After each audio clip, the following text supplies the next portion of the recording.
Iniciando aqui mais um TED Talk, agora com uma nova temática que está muito em voga ultimamente nos meios católicos, que seria Gregório de Palamas, ou Gregório Palamas e a sua suposta santidade defendida por ortodoxos e filo-ortodoxos. E então agora quem muito debateu sobre isso nos últimos dias e que vai participar desse TED Talk, o Dedé Messias, do Salve Roma, um dos colaboradores, que pode se apresentar agora, caso queira. Olá, olá, salve Maria, pedindo a intercessão de São José para que possamos fazer um bom vídeo.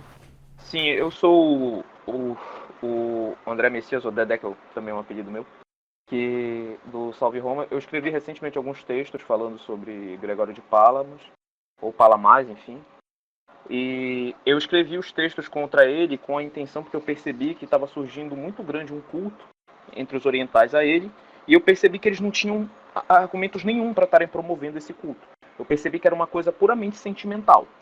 E eu vou provar aqui no vídeo, eu pretendo, né, que as doutrinas de Palamás, né, são totalmente contrárias à fé católica. Totalmente. De fontes bibliográficas, para quem quiser saber, eu vou usar a Suma Teológica, as tríades do Gregório de Palamas, que eu tenho, que as tríades da tradução do John Meerdorf, o livro do John Meerdorf, que é a Igreja Bizantina, e o livro de Vladimir Lossky, que é o Teologia Mística das Igrejas do Oriente, que é um livro que ele trata um pouco sobre esse assunto também. Então, qualquer outra citação a gente vai falando durante o vídeo. Perfeito. Então, o outro participante deste podcast poderia falar, não é? O já conhecido Thiago, que pode se apresentar agora. Bom dia a todos, bom dia Semag, bom dia André. E é um prazer estar aqui mais uma vez para estar comentando sobre alguns dos erros do Hesiarca Gregório Palamas e uma das suas principais invenções e heresias é a questão da distinção entre essência e energias, né? Eu vou comentar mais na questão da suposta presença da distinção entre essência e energias na patrística. O André vai fazer a maioria das coisas aqui. Então, é isso. Entendido. Então, acho que cabe aqui, antes de iniciarmos propriamente a discussão, citarmos, né, de onde ela surgiu, basicamente. Afinal, essa devoção ilícita já existia anteriormente, mas a discussão se intensificou nos últimos dias, dado a N fatores. E no caso, o André, caso queira, pode mencionar, né? De onde Bom, surgiu tudo isso? bom, isso começou eu fazendo uma retrospectiva.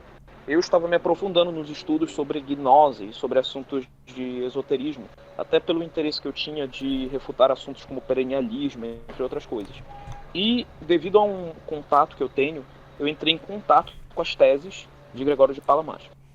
Quando eu entrei em contato com as teses deles, eu fiquei assustado, porque eu percebi que casava totalmente com o esquema gnóstico e com outros esquemas esotéricos. Então eu decidi me aprofundar mais no tema e achei pouquíssimos materiais traduzidos para o português. Eu achei alguns em francês e alguns em inglês. Para minha surpresa, depois eu descobri que esse herege, né, ele é cultuado por católicos orientais. Na minha tentativa, eu tentei ver o porquê ele era cultuado. Eu pensei, nossa, deve ter um motivo para isso, né? Alguma razão, sei lá. Ele se converteu depois, alguma coisa assim.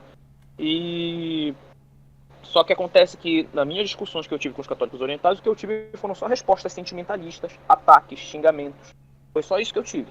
Só esse tipo de coisa. Quando não eram desrespeitosos para me xingarem, eles me atacavam dizendo que eu não tinha que questionar isso, que eu estou questionando a autoridade. Quer dizer, eles não me davam argumentos, apelavam para o sentimental. Então eu publiquei um primeiro texto, né, que eu explanava a questão do filioque e a questão de Gregório de Palamas e relacionava com o modernismo. tive que apagá-lo porque eu quis averiguar melhor as fontes, e para mim eu estava averiguando as fontes e ficou por isso. Até que depois aconteceram alguns outros acontecimentos. Eu descobri um caso de um rapaz que ele tinha escrúpulos, e ele disse que ele saiu do rito latino para ir para o rito oriental porque o rito latino lhe dava muitos escrúpulos, porque o silêncio, a forma de espiritualidade do rito latino fazia a cabeça dele ficar muito pensamento. E aí ele foi para a espiritualidade oriental. Eu achei estranho isso, porque quer dizer, a pessoa trocar de rito para resolver escrúpulos é uma coisa que eu não conheço, assim, é uma coisa que eu nunca vi. E após isso eu investiguei e vi que o culto continuava pelos católicos do Oriente, e eu percebi que inclusive dentro de alguns apostolados orientais, católicos orientais pelo Brasil, aqui no Brasil, existe muita influência da teoria de Palamas. Então o que eu fiz? Eu me informei e eu já tinha materiais suficientes, eu compilei e postei novamente o texto. Postei depois um segundo, que é porque surgiu um mito na internet, porque sinceramente é um mito, a gente vai tratar melhor disso, que é sobre foi Pio XII que aprovou o culto a Gregório de Palamas.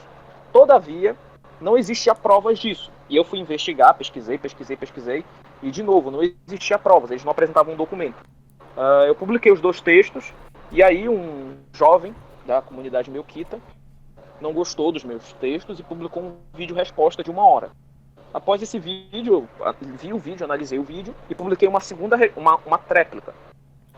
No que ele disse que ele não iria responder. Não sei se ele vai mudar de ideia por causa disso e tal, mas ele disse que ele não iria responder.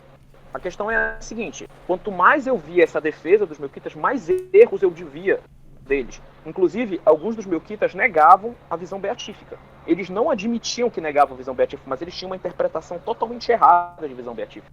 Que eu vou mostrar aqui que é herética, essa visão que eles estão tendo. E que advém mesmo dos cismáticos, esse pensamento da negação. Exato. Exatamente. Perfeito. Então, podemos iniciar a questão de fato sobre Gregório de Palamas? À vontade. Então, para começar, né? Quem foi? Bom, Gregório de Palamas foi um monge, né, do Monte Athos, né, um teólogo, né, do Monte Athos, que ele participou de foi muito cultuado, na verdade, pela igreja, entre aspas, ortodoxa, né. Palamas, ele tinha estudos teológicos, se baseando nos santos padres da igreja, e ele teve muito contato com os monges do Monte Athos. Esses monges do Monte Athos, eles acreditavam que por meio de uma técnica de oração chamada exicasmo, eles poderiam acessar as energias incriadas de Deus, a luz incriada, que seria a mesma luz de Cristo no Monte Tabor, né? E essa seria um fim, como se fosse um fim do homem, que seria possível alcançar. Palamas então colocou em doutrina isso, dizendo ele que pegou de outros padres da igreja. Vamos mostrar aqui que não é bem assim, né? Mas aí ele compilou isso em teoria, e aí eis que chegou lá um escolástico chamado Balaão. Balaão começou a questionar ele sobre as suas doutrinas, questionando-os de que elas são extremamente heterodoxas e contrariam diametralmente a revelação. Foi uma polêmica muito grande, aconteceu muitas coisas. Até hoje, os católicos orientais falam que Balaão era herético, racionalista e tal. A questão que ele não importa, a questão é que ele fez alguns questionamentos a Palamas. No fim, o que aconteceu? Palamas foi coroado santo, né, pelos ortodoxos, e vários concílios dos ortodoxos ratificaram a doutrina de Palamas. Então ele teria ganhado a discussão contra Balaão, de maneira que a doutrina de Palamas é como se fosse a doutrina da ortodoxia oriental. Então, se a gente for pegar, não quero que pensem que a gente está criando espantalhos, não. Quando a gente está criticando a doutrina de Palamas, estamos criticando coisas que realmente os ortodoxos acreditam. Apesar das suas divisões, isso foi aprovado por vários concílios. Tudo bem? E Palamas escreveu sobre essa sua doutrina num livro dele que se chama As Tríades. E nas Tríades ele explana melhor essa doutrina, como relacionar essas energias incriadas e tal. Na verdade, ele pegou muitas coisas para desenvolver essa doutrina, de algumas coisas de São Máximo Confessor e de Pseudo Dionísio Areopagita.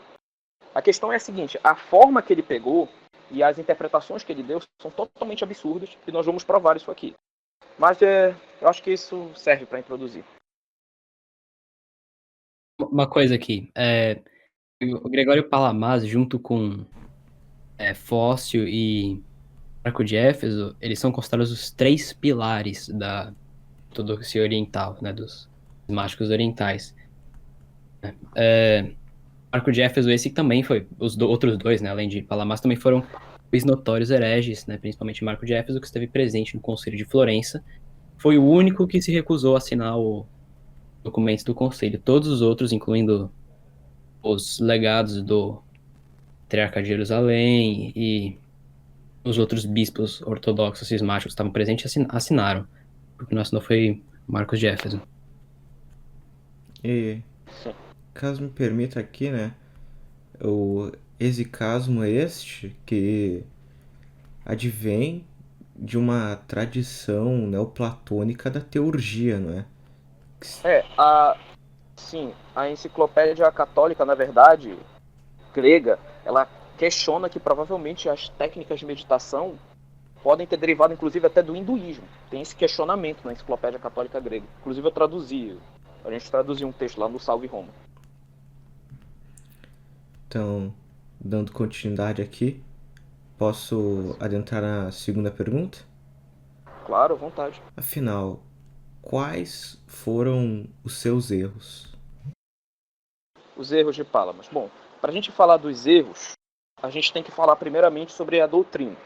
Bom, depois de provar a existência, ou vamos dizer que Deus é, na Suma Teológica, Santo Tomás trata sobre a simplicidade divina, ou seja, que Deus é um ser simplíssimo. Isso significa que não há composição em Deus. Nós somos, por exemplo, seres compostos, nós temos corpo e alma. Deus não, ele é puro espírito, ele é ato puro. Quando a gente fala de potência e ato, potência é aquilo que pode transitar para o ato. Deus não pode transitar, porque Deus não pode ter movimento, né? Então Deus é ato puro. Então ele é simplíssimo. Ele é extremamente simples. De modo que todas as atribuições que nós damos a Deus, como o amor, a verdade, são equivalentes à sua essência, porque ele é extremamente simples. São Tomás discute na Suma Teológica, porque nós dizemos que Deus é amor, Deus é misericórdia, todas essas coisas, se Deus é só um, simples. Ele diz que isso é o nosso intelecto humano descrevendo características que existem na essência divina. Então, Deus é o amor, ele é a misericórdia. Todas essas características se identificam com a sua essência. Então, é por isso que São João fala nas Escrituras que Deus é amor. Nosso Senhor fala, eu sou a verdade. Então, Deus se identifica com isso justamente por ele ser um ser simples. Então, essa simplicidade de Deus é uma coisa muito importante. Isso evita que Deus seja transitório. É como ele disse, como próprio Deus falou nas Escrituras, né? Eu sou Deus, não o homem, para mudar. Então ele não pode mudar. Se Deus tivesse uma composição, ou tivesse composto de alguma coisa, ele estaria na potência e poderia passar para o ato. Isso significa que Deus teria mudança. Isso é um absurdo. Deus é imutável, Deus não muda. Então ele não pode ter composto. Até porque se Deus tem alguma coisa, se Deus possuísse alguma coisa, por exemplo, se Deus não fosse o amor, se ele tivesse o amor, Deus tem o amor. Se ele tem o amor, significa que ele pode perder o amor. Porque isso não faz parte dele. André, caso permita, né, eu tenho uma colocação a fazer aqui. Isso de Pode ter, fazer. não é? Ter o amor em grau máximo, ter a beleza em grau máximo, etc. Isso daí é o personalismo teísmo, ou seja, é um teísmo que quase que inexiste hoje em dia e só algumas figuras, como eu posso dizer, acreditam nisso, né? Por exemplo, a gente tocou nesse assunto no último podcast e, se não me engano, um teólogo protestante muito famoso é personalista teísta, o... Elaine Craig. Exato. Não querendo destoar o assunto, né, mas já... Não, pode falar. Só isso mesmo. Não, tudo bem. Não, sim, faz sentido até. É justamente, Deus, ele não tem o amor, ele não tem a misericórdia, ele é o amor, ele é a misericórdia. Essas coisas se identificam, esses atributos se identificam com a sua essência perfeitíssima, justamente porque ele é um ser simples. Então, esse ponto é muito importante para nós compreendermos isso. Além disso, Santo Tomás trata de um assunto que é o que nós chamamos de a visão beatífica, né? Que seria o fim do homem. O que acontece? Santo Tomás prega que Deus, ao criar o homem foi criado meio que proporcional a Deus. Não como no sentido que nós temos Deus dentro de nós, vamos até discutir sobre isso, mas no sentido de que nós somos feitos para Deus. Ora, toda criatura tem um pouco do seu criador. Se a gente pega um pintor, quando ele faz uma pintura, a pintura tem uma marca característica dele. Então, a criatura tem um pouco do seu criador. Então, de certo modo, nós somos feitos para Deus. Todavia, Deus criou a nossa natureza para termos um fim natural. Esse fim natural, o fim máximo natural que nós podemos ter é contemplar a Deus pelo espectro das criaturas, ou seja, pelas coisas criadas. Só que Deus é tão bondoso, tão perfeitíssimo, que ele nos concedeu uma outra forma de felicidade, que é uma felicidade sobrenatural, ou seja, nós temos uma dupla beatitude. Uma beatitude natural, que é contemplar a Deus pelo espectro das criaturas, e uma sobrenatural, que é contemplar a essência divina no céu. Isso acontece porque o ser humano tem uma coisa que teologicamente nós chamamos de potência obediencial. O que seria isso? Santo Tomás, na Suma Teológica, trata do caso da Bíblia, onde os anjos ordenaram os animais na frente de Adão. Ele diz que foram os anjos que ordenaram os animais na frente de Adão. Ou seja, o anjo, que é um ser superior, ordenou os animais na frente de Adão. Note, é contra a natureza dos animais eles terem se ordenado na frente de Adão? Não, não é contra a natureza. Mas eles não conseguiriam fazer isso se um ser superior não tivesse atualizado essa potência obediencial deles.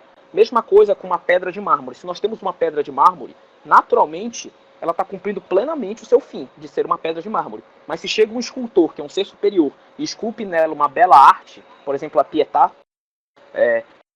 uma bela arte, ela continua cumprindo o seu fim natural, que é o de ser uma pedra de mármore, e ela agora está cumprindo um outro fim, quer dizer, ela ficou mais perfeita ainda. Então, da mesma forma com o ser humano, nós, enquanto humanos, temos um fim natural, porque Deus não pode ter criado uma natureza humana que foi corrompida, que foi destruída, que nós não conseguiríamos realizar, porque aí Deus seria um tirano. Deus seria mau, ele criaria uma criatura uma criatura defeituosa, uma criatura que na sua natureza é defeituosa. Deus seria um ser defeituoso, um ser tirânico. Isso não faz sentido. Deus tem que ter nos dado uma natureza adequada para nós cumprirmos o nosso fim natural.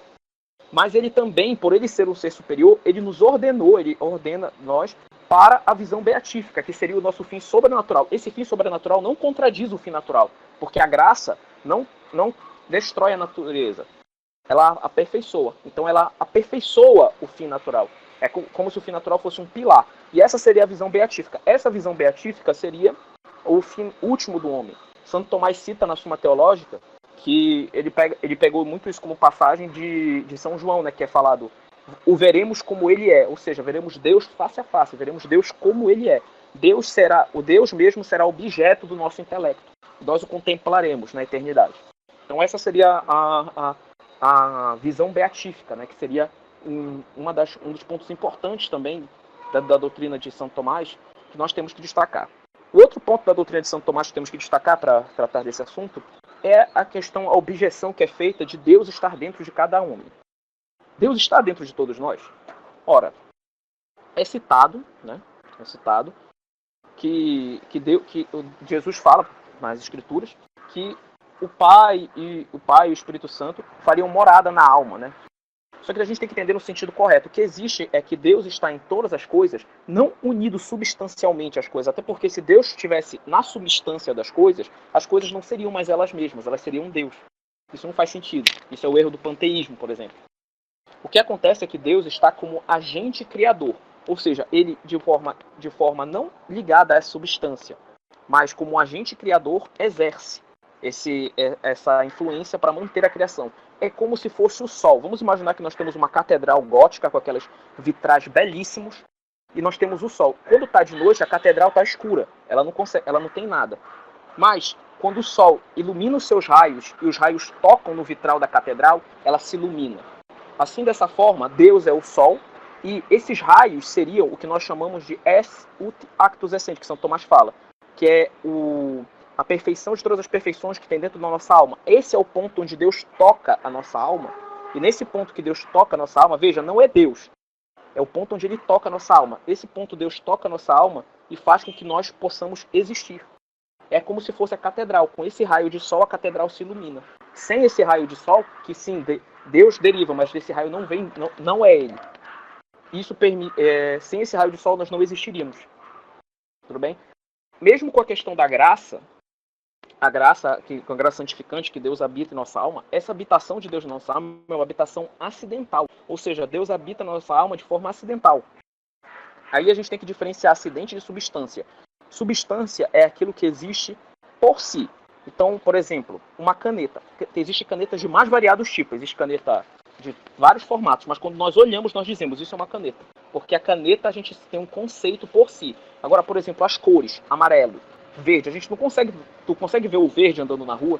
Não. Você vê o verde numa cadeira, você vê o verde numa roupa.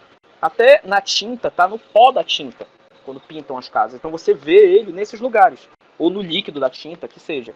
Então, por quê? Porque as cores são acidentes, ou seja, eles existem em função de algo, ou seja, eles existem em algo. Então a presença de Deus na nossa alma pela graça santificante é uma forma acidental. Deus não se une à nossa substância. Nós não vamos nos tornar Deus, porque se Deus se unisse à nossa substância, nós nos tornaríamos Deus. Então isso é um absurdo. Bom, essa foi a explanação das teorias de Santo Tomás que eu acho importante para nós falarmos. Se vocês quiserem acrescentar alguma coisa. Eu acho que isso é suficiente, né? Você falou da questão da visão beatífica, né? Eu tenho só um pequeno comentário a fazer com relação a isso. Uhum. Por causa que uma vez eu vi um salamista defender que a visão, que o fato da essência de Deus ser jamais poder ser vista por alguém, usando o texto de Êxodo 33, se não me engano, Deus fala que ninguém pode ver a face dele e continuar vivo, né? E aí ele fala que a face significa essência, né? Então a essência dele jamais vai ser vista por ninguém. Daí ele deduz que mesmo no céu ninguém vai ver a essência dele. Isso é um A pessoa absurdo. seria desintegrada. Mas isso é ridículo, por causa que justamente quando ele fala isso, ele está se referindo apenas à vida terrena, por causa que em 1 Coríntios 13:12, Paulo diz, agora vemos num espelho e em enigma, mas então veremos face a face. Então Paulo está falando que depois você vai se é salvo, vê-se Deus face a face. Essa é a essência de Deus. Bom, pode falar. Uhum. Se me permite acrescentar aqui, né?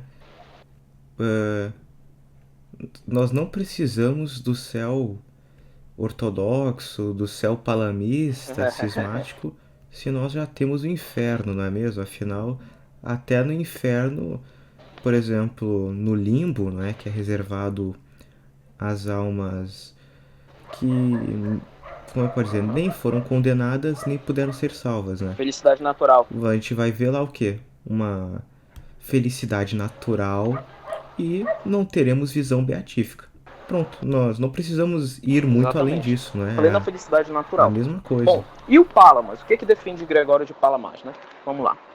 Bom, o Gregório de Palamas, como vocês já citaram, faz uma distinção entre a essência divina e a energia. O que acontece? Ele não conseguia entender como é possível que a essência de Deus seja totalmente incompreensível e ao mesmo tempo nós iríamos conseguir vê-la. Ele não consegue entender. Claro, nós nunca vamos conseguir compreender Deus. O próprio Santo Tomás fala isso, porque compreender totalmente alguma coisa tem a ver com você abraçar totalmente uma coisa. Deus é infinito.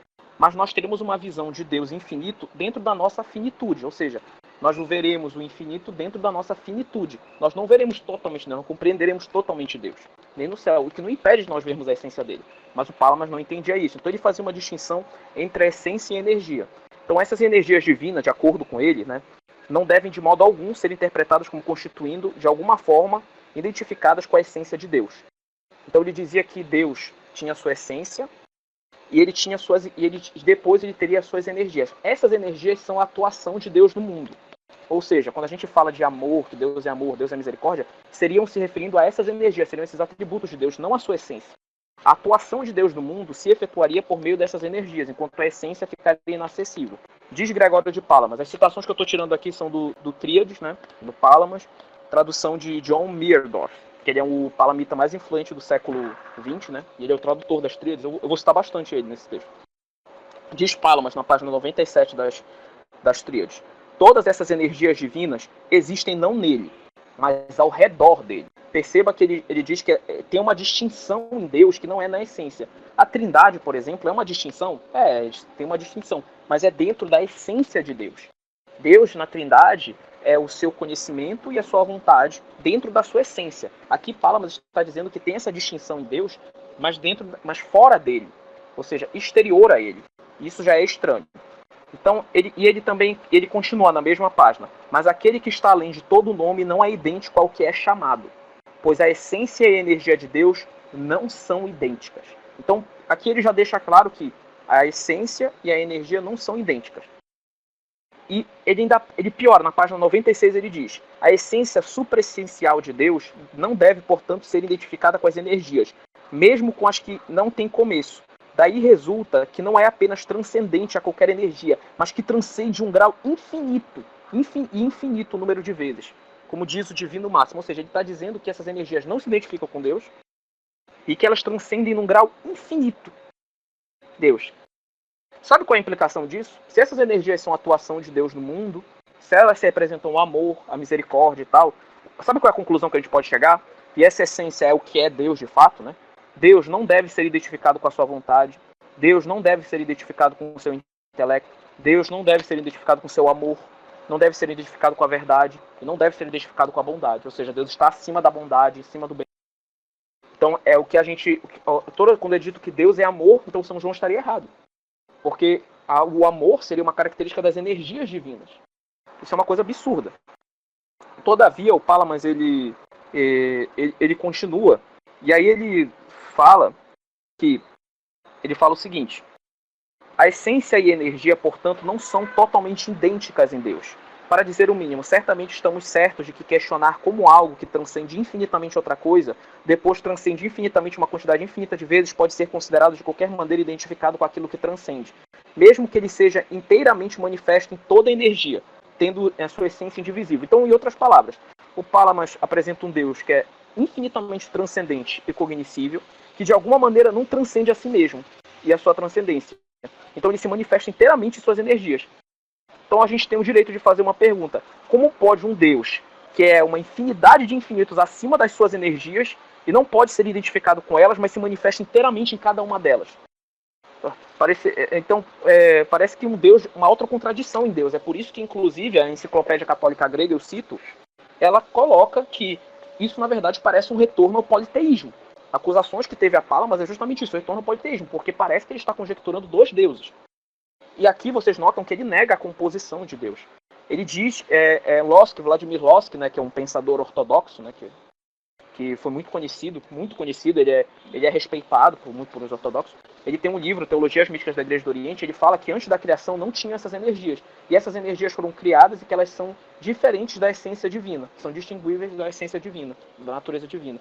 E que por meio dessas energias a gente tem o acesso a Deus. Mas como se essas energias não são identificadas com a essência de Deus? Como a gente tem acesso a Deus? Se a essência está totalmente transponível? Parece como se nós estivéssemos criando dois deuses. Ou pior, parece que nós estamos criando uma composição em Deus. Parece como se Deus fosse composto. Ora, se Deus é composto, Deus pode mudar. Então a gente percebe que tem um erro gravíssimo aqui dentro do palamismo. Então mais ou menos, essa é a doutrina de Palamas. Eu gostaria de fazer posteriormente uma relação disso com o esquema gnóstico, mas eu vou esperar as suas perguntas para continuar. Então, poderíamos aqui já entrar no tema mais, necessário, que seria a distinção que Palamas faz da essência e os erros que isso gera? Sim. Muito bom. Se a gente for pegar uma citação do Palamas, o fim último do homem para Gregório de Palamas, né, é muito diferente do fim do homem para Santo Tomás de Aquino. E muito diferente do fim do homem para a Igreja Católica. Então, por exemplo, Palamas diz o seguinte: na Tríades, página 89.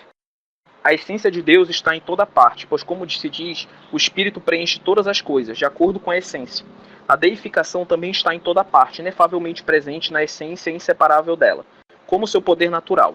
Mas assim como não se pode ver o fogo, se não há motivo para recebê-lo, nem qualquer órgão sensorial capaz de perceber sua energia luminosa, da mesma maneira que não se pode contemplar a deificação, se não há motivo para receber a manifestação divina. Mas se com todo o seu véu removido, ele se apodera da matéria apropriada, de natureza racional purificada, livre do véu do mal múltiplo, torna-se visível como uma luz espiritual, ou melhor, transforma essas criaturas em luz espiritual. Em outras palavras, ele está dizendo que essas energias estão dentro de cada um de nós. E por meio desses métodos de oração, exicasmo, essas coisas, nós podemos entrar em contato com essas energias e nos unir com essas energias. E esse seria o fim último do homem. Ora, é citado pelo John Meadorf, né? Como eu disse, que ele é o tradutor das Tríades e o palamita mais popular do século XX. Ele tem um livro chamado Catolicidade e a Igreja. Nesse livro ele fala o seguinte: o verdadeiro propósito da criação não é, portanto, a contemplação da essência divina, que é inacessível, mas a comunhão e energia divina, transfiguração e transparência e ação divina no mundo. Isso é assim porque o divino faz parte da natureza do homem, desde o início de sua existência. Esse conceito de salvação é ele próprio baseado em uma compreensão do ser humano que vê o seu estado natural do homem composto por 3 elementos: corpo, alma e Espírito Santo. O Espírito não é visto aqui como uma graça sobrenatural adicionada à humanidade criada de forma natural, mas como uma função própria da humanidade, em seu relacionamento dinâmico com Deus, consigo mesmo e com o mundo. Você nota que aqui a gente tem uma condenação, a gente tem claramente, né, uma completa contradição com a doutrina da igreja. Eu já vi palamitas, né, inclusive católicos orientais, dizendo: não, nós não negamos a visão beatífica. Isso aí é invenção da sua cabeça. Nós defendemos e nós achamos que a visão beatífica é a união com essas energias de Deus. Ora, você está errado. Isso não é visão beatífica. Como eu posso conjecturar isso? Aconteceu há muito tempo atrás uma polêmica com o Papa João XXII. Eu não vou entrar nos méritos da polêmica, mas ele foi acusado de negar a visão beatífica. Então, enfim, deu muita polêmica. E no fim da vida dele, ele teria se corrigido, né? Mas alguns dizem que ele nunca negou a visão beatífica, etc. E o Papa que veio após ele, né, que é Bento XII, escreveu o seguinte na Constituição Benedictus Deus, de 1336. Inclusive foi uma época que o Palamas estava vivo. Isso foi definido dogmaticamente e o Palamas estava vivo nessa época, professando as suas doutrinas. Os santos do céu contemplam a própria essência divina. Essência divina visione intuitiva et essia faciale. Então a visão beatífica é contemplar a essência divina. Você negar isso, você está indo contra a doutrina da igreja. Então, o que John Meadorf defende aqui é que o ser humano tem essa energia que seria Deus. Não se sabe, né? Porque mas uma hora fala que as energias têm Deus, mas outra hora ele fala que elas não se identificam com Deus. Quer dizer, é uma coisa estranha. E nós, por meio desse método de oração exicasmo, podemos entrar em contato com essas energias. É importante destacar que a Enciclopédia Católica Grega questiona, né, que esse método teria vindo do hinduísmo. Esses métodos de meditação, como o exicasmo, né, faz com que a pessoa tenha um problema com a respiração. E com a respiração ela acaba alucinando, né? Isso talvez tenha sido a origem de vários deuses hindus, né? Por exemplo, o hindu via uma girafa, aí via um elefante. Aí ele fazia esse método de oração, a imaginação dele dava a imagem de um deus que é uma girafa com um elefante. Então, muito provavelmente, essa visão dessas energias divinas teria sido uma alucinação. Mas Palamas cria essa teoria, né, baseado nisso, que o homem teria essa energia dentro de si. E o contato com essas energias, a união com essas energias, que pode ser feita inclusive nessa vida, que é uma coisa muito estranha, seria o fim final do homem. Isso não é a visão beatífica. E se você defende isso, você está em heresia. Porque isso não é o que a igreja defende. Isso já foi defendido pelo magistério e você negar isso é um absurdo. A visão beatífica é você ver a essência de Deus. E o que acontece? Qual é a implicação final disso? Se a gente coloca desse modo, que Deus é composto, a gente coloca que Deus não é mais tão imutável quanto a gente falava. As verdades eternas não são mais tão entendíveis, tão imutáveis quanto a gente acreditava. Então a gente chega no que fala aqui Vladimir Lossky.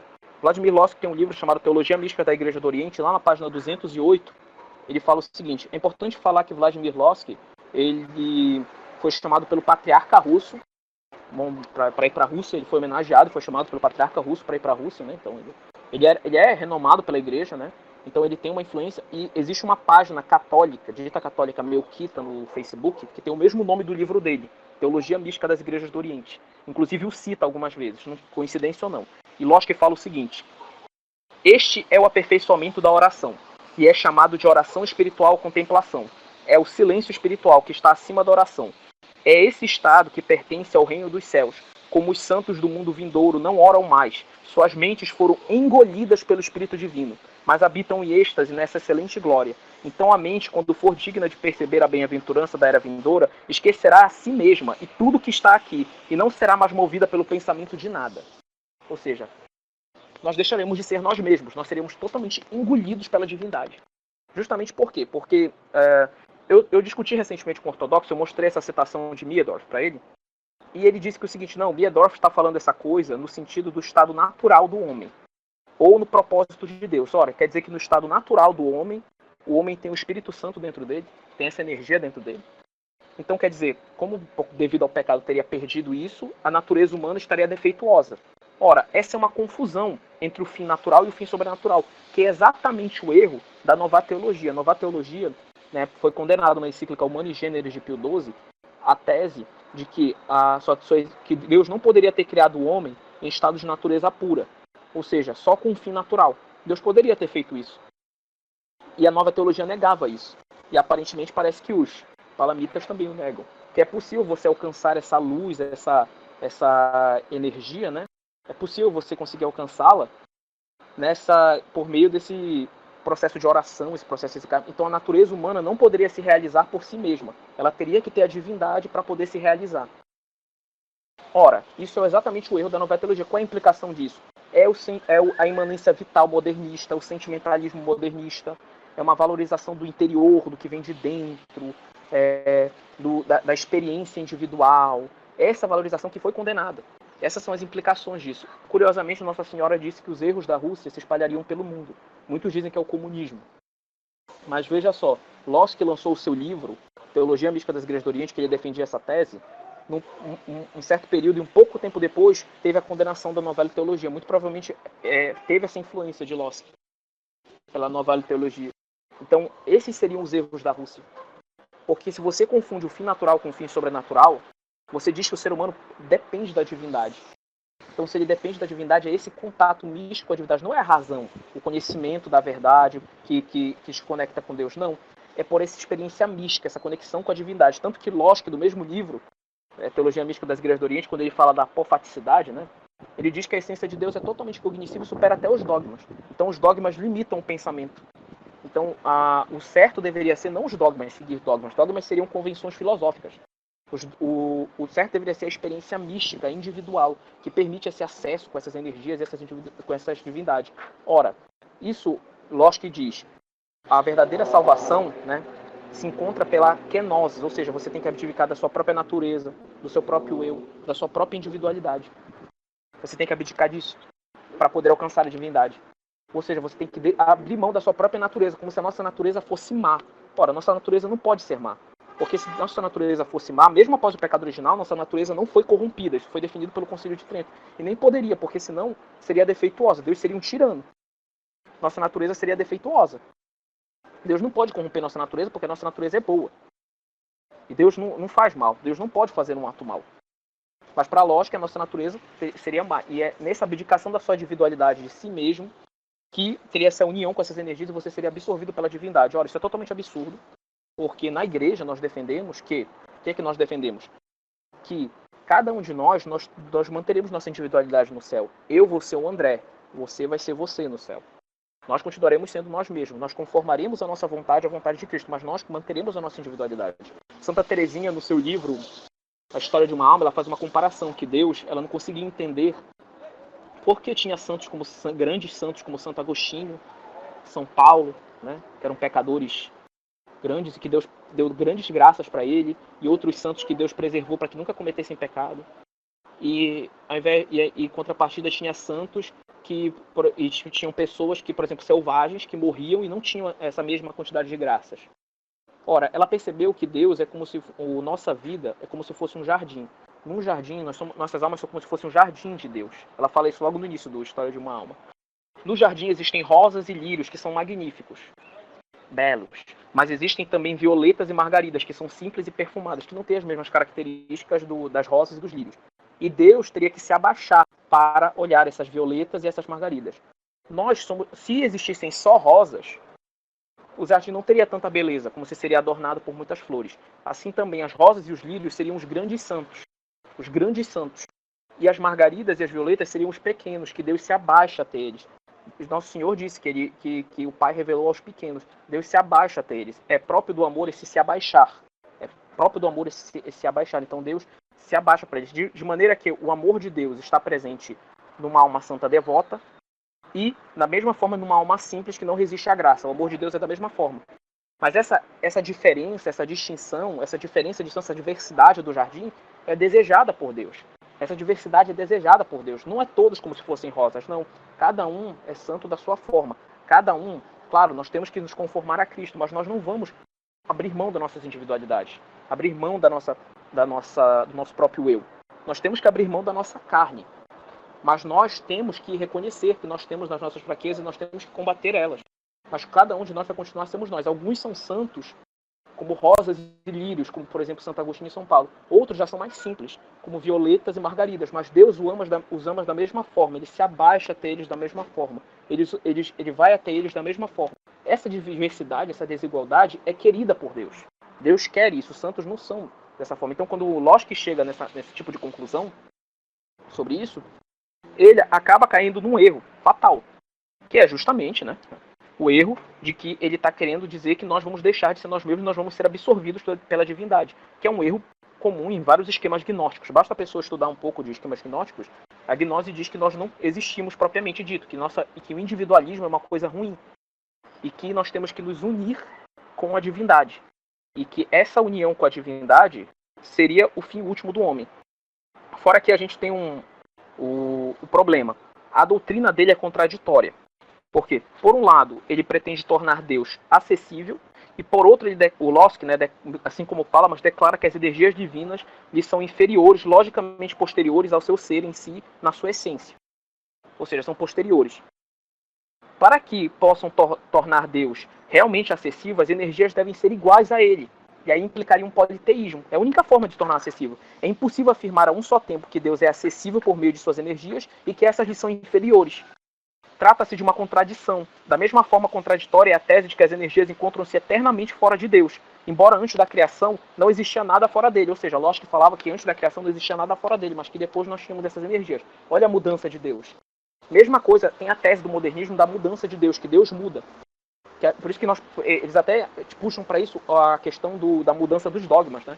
Que é possível que os dogmas mudem. Então, a implicação disso é a mudança de Deus, que os ortodoxos não conseguem perceber. Então, mas eu acho que isso pode servir para responder algumas implicações negativas do palamismo. Perfeito, e como você bem disse, não é um erro moderno, eminentemente moderno,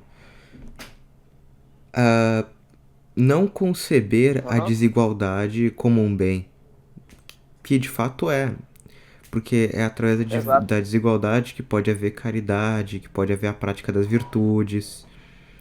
Ela não é um... O próprio fato de... Sim.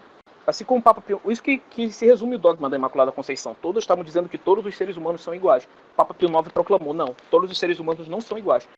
Eles não são iguais e tem uma que é imaculada. Esse foi um dos principais motivos da proclamação do dogma da Imaculada Conceição. Exato. Então, e que, é um absurdo. Por exemplo, os próprios ateus, eles concebem a desigualdade como um mal, e por permitir que ela ocorra, Deus seria mal, etc. Mas não é? Isso daí é uma concepção extremamente errada.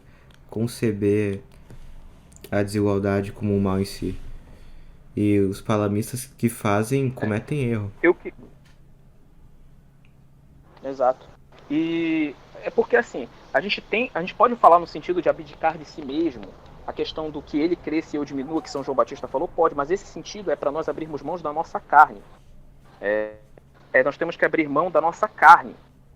Nós não temos que abrir mão, ou seja, das nossas paixões desordenadas. A paixão em si não é uma coisa ruim. Nosso Senhor, que foi um homem, tinha paixões. Ele chorou quando a paixão ordenada, Exato. É uma coisa boa.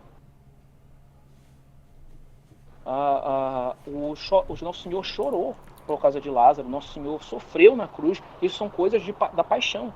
Nosso Senhor era Deus.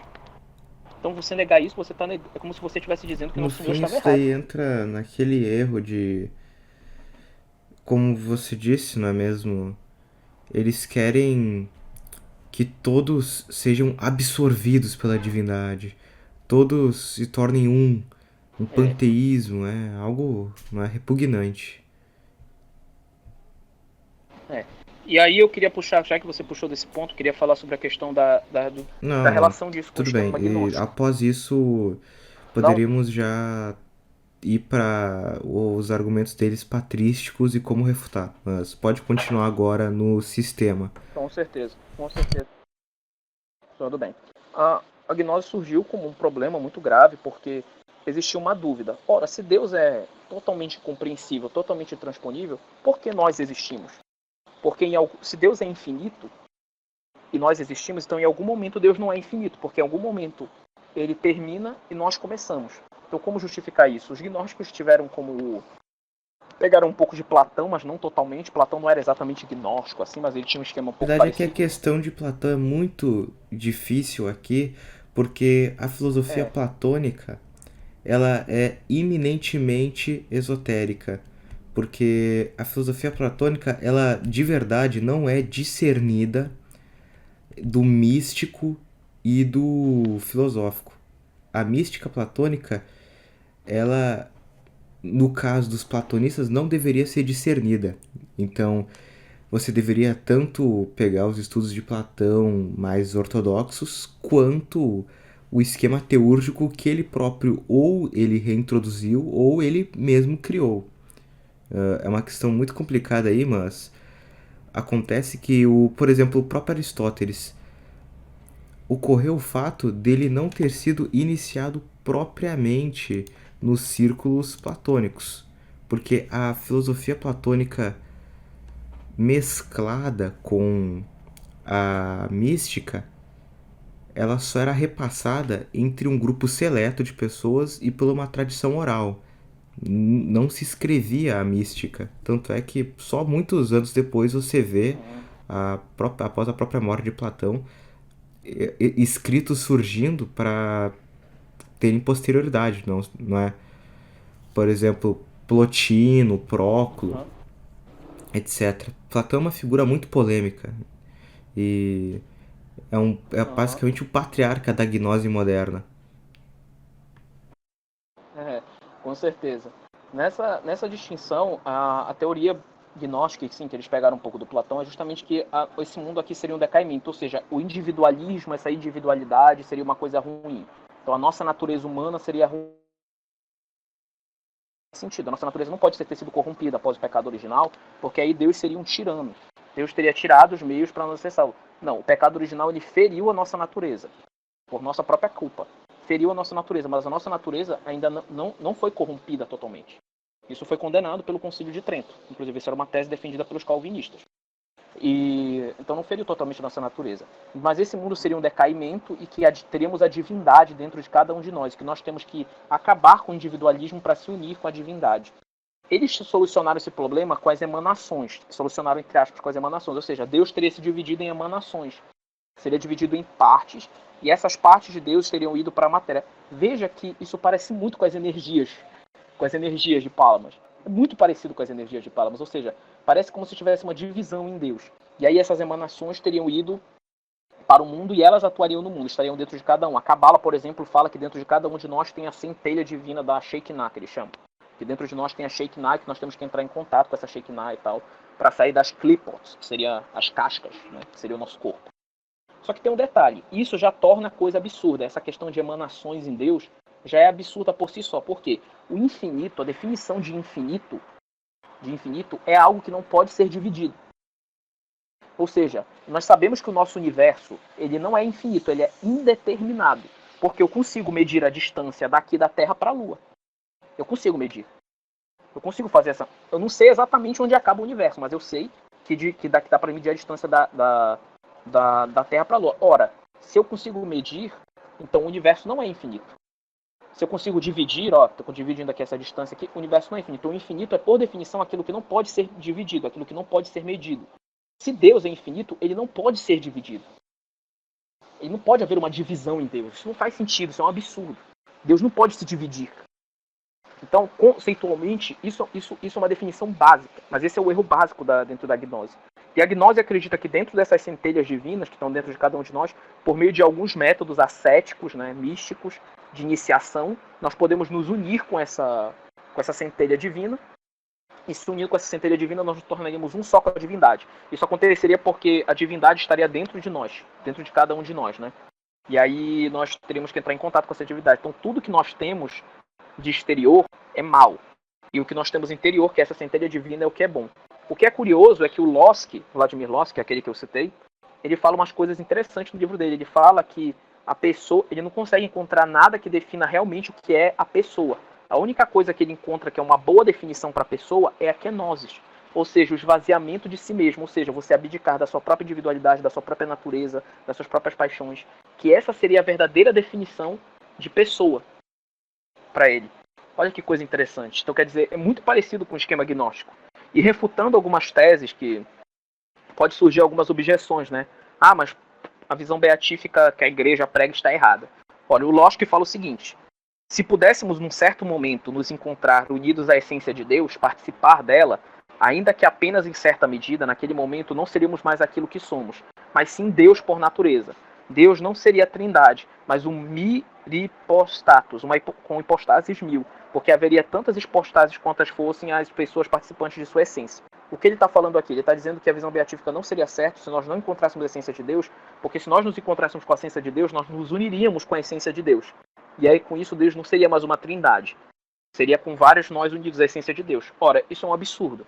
Ele não entendeu o que é a visão, ele não entendeu o que é a visão beatífica. A visão beatífica é nós contemplarmos a essência de Deus com o nosso intelecto. Deus não vai se unir com a nossa essência. Nós só vamos contemplar a sua essência com o nosso intelecto. Nós não vamos nos unir à essência de Deus. Isso é um erro muito comum, na verdade, entre os gnósticos. Eles não conseguem entender, eles acham que tem que ter essa união. E aí entra uma contradição. Ele diz que nós temos que abrir mão da nossa própria natureza, abrir mão das nossas próprias paixões para nos unir com essas energias de Deus. Ele diz que essas energias não são identificadas com a sua essência. O Palamas fala isso. Mas ao mesmo tempo ele diz que Deus está presente nessas essências. Isso também não seria, de certo modo, se unir com a divindade? Aparentemente parece isso. Então é uma coisa que eles não percebem, mas eles acabam entrando em contradição, justamente por causa disso. Outra objeção que pode surgir é que a distinção real entre essência divina, essa objeção quem faz é o Miedorf, no seu livro A Teologia Bizantina. Entre a essência divina e a energia divina, ele diz que essa divisão entre essência e energia é inevitável no contexto da deificação. Deificação é o processo de santidade, é o processo de nós nos conformarmos a Cristo, né? A qual implica uma participação do ser humano criado na vida incriada de Deus, cuja essência permanece transcendente e totalmente inacessível.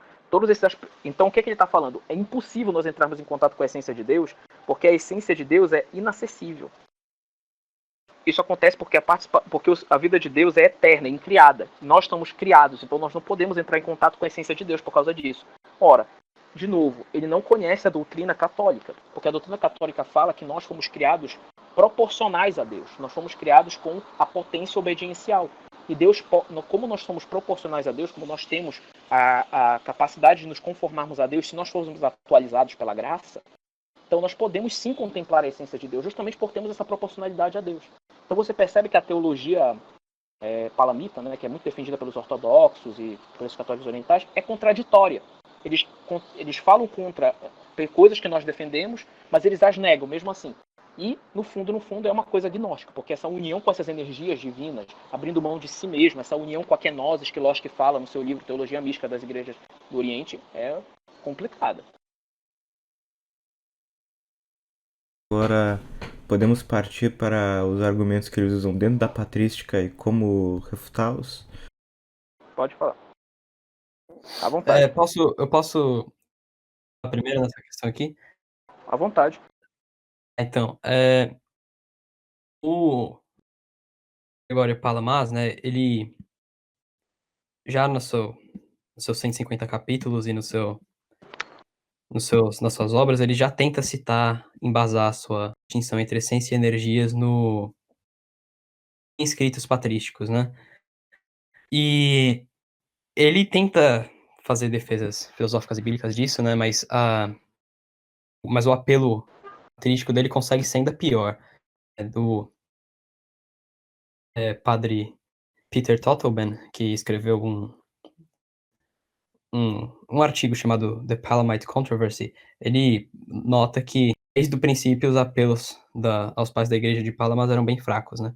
Então, os seus sucessores, né, pessoas que vieram ser seus defensores da sua doutrina, tiveram que tentar aprofundar melhor essa questão de buscar uma distinção entre essência e energias nos pais da igreja, né? E a palavra energia, né, vem do grego energeia, né? E energeia significa operação ou atividade.